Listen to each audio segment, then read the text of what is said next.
Historiquement, c'est Dieppe. Moi, de toute façon, ma ville, c'est Dieppe. J'y suis né, j'ai fait mes études, j'ai trouvé ma femme, j'ai pris mes sous, et j'y mourrai peut-être, on ne sait pas. Comme dit Roger Racine à Dieppe.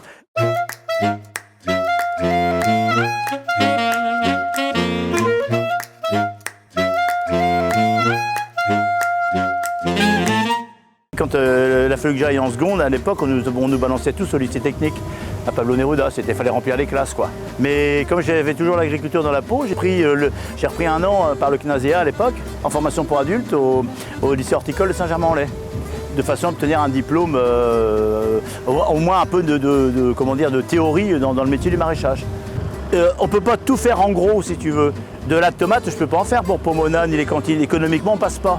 Parce que tu as la concurrence avec d'autres régions, tu peux pas faire de l'endive, tu peux pas faire... Donc nous, en gros, on va faire de la salade l'été et du poireau l'hiver, puis du chou. De façon à maintenir aussi le personnel l'hiver. Alors tu vois, ici, c'est notre chaîne de poireaux, si tu veux. On est quand même mécanisé, c'est ce que je te dis, parce qu'aujourd'hui, on n'est plus des esclaves. Hein. La pénibilité du travail, les gens ne sont pas là pour faire le jardinier, le mal au dos, il l'a, hein, tu vois ce que je veux dire. Hein. C'est une machine qui a un grand tapis qui se déploie sur le côté, pour la pénibilité au travail. Donc quand tu coupes des choux ou des choux-fleurs, eh ben, tu coupes, tu le poses dessus et ça va tout, tu mets en caisse.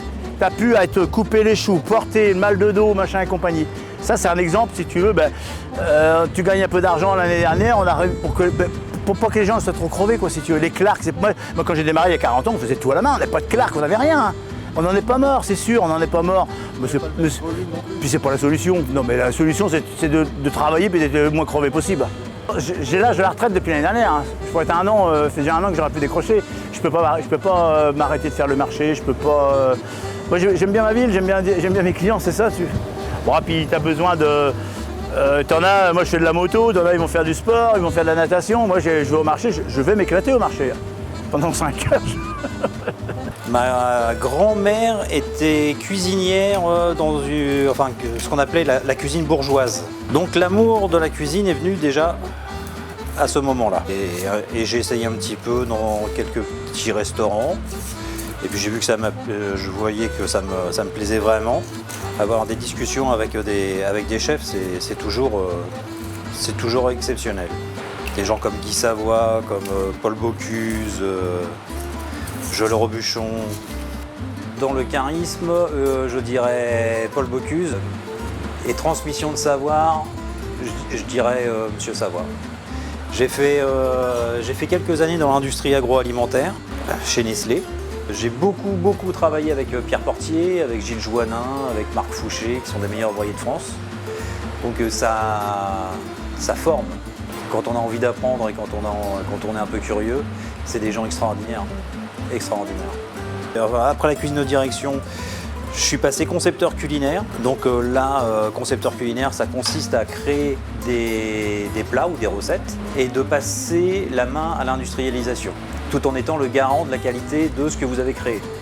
Je suis resté 19 ans. Alors, les échalotes, on va pouvoir les mettre en route. Un petit bout de beurre de Madame Marie Lévesque. Marie Lévesque, c'est le top du top concernant la crème, le beurre et le Neuchâtel. Alors Marie, on la retrouve sur le marché devant Maxime, le chocolatier. C'est une aventure qui commence déjà, négociation avec les banques, qui veulent bien vous suivre à un endroit mais pas à un autre. Et comme j'avais décidé que ce serait le Pollet et ce ne sera pas ailleurs, ça a été compliqué.